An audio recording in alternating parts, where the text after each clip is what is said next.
We're in the Bargello in Florence, looking at the so-called competition panels, one by the sculptor Ghiberti and one by Brunelleschi. These were made for the single most important building in Florence, the Baptistry. The Calimala, the guild that included luxury cloth importers, were responsible for the decoration of the Baptistry. We think that 7 artists were involved in this competition, but ultimately it came down to 2, Brunelleschi and Ghiberti. And what's fun is that Ghiberti reported in his commentaries that he won the competition, but Brunelleschi reported that it was a tie and that he backed out because he didn't want to work with another artist. So each competitor was tasked with creating one quatrefoil, that is, one of these sculptural scenes that was enclosed within a 4-lobed shape. And this was to be only one of a series that would depict major scenes from the Bible. 70 years earlier, a set of doors for the Baptistry was created by Andrea Pisano. So the Florentines are continuing this tradition of decorating the doors for the Baptistry.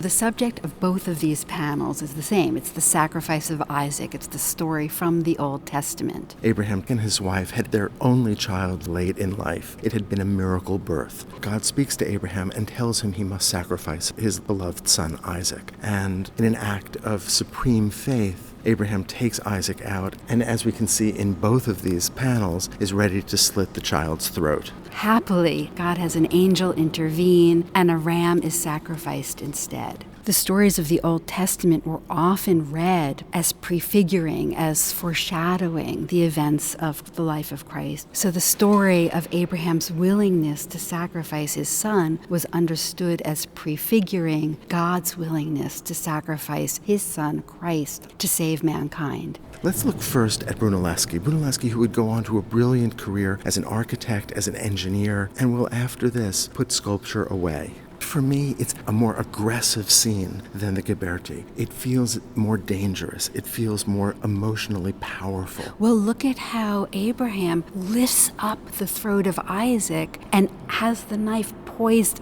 in his neck. This is a terrifying moment. And it seems almost at odds with the subsidiary scenes that are below. We see in the lower left corner a young man who seems to be looking at his foot. This is a direct quote from a very famous ancient sculpture, and it's an expression of the young Brunelleschi's interest in classical art. And our eye moves from that figure, and then we stop again and look at yet another figure who's also looking down. Look at the way that the angel actually grabs Abraham's arm. He's physically stopping the act of sacrifice. And compare that to Ghiberti, whose angel is more reserved, who does not bring down his arm to physically restrain Abraham. What I find interesting is that Brunelleschi's angel swoops in from the left, parallel to the background plane of the sculpture. Ghiberti, on the other hand, makes that angel seem to emerge from the bronze in the background, giving us a sense of depth that I think he carries through in the rest of the sculpture in a successful way. The figure of Isaac is beautiful and is almost freestanding. His torso curves ever so slightly, creating an unexpected kind of elegance even in a scene of violence. And with Brunelleschi, we don't have that sense of classical beauty, but rather a figure that is violently contorted. And we see that in Abraham as well. Brunelleschi's Abraham is a diagonal that is pushing forward with incredible determination, whereas Ghiberti's Abraham is a lovely curve with his right hip jutting out, echoing the curve of his son. And look at how Ghiberti uses that rocky landscape to unify the composition, beginning at the upper left, where we see the ram, moving down to the lower right. It helps to create a believable landscape for these figures to occupy, where the background feels spare in the Brunelleschi. You can see what a conundrum the judges faced. If you were looking for something that was perhaps more dramatic, you might look to the Brunelleschi. If you're looking for something where beauty is able to coexist with the narrative, you may want to look at the Ghiberti. And a more unified composition, one where our eye moves more easily from figure to figure and from the landscape to the figures. Now, the other important thing is that Ghiberti's panel is essentially cast as one piece. with only a couple of small exceptions, but it wasn't in need of extensive soldering. The other major issue that speaks to Ghiberti's is practical. Ghiberti used less bronze. He was a more skilled metalworker. He trained with goldsmiths,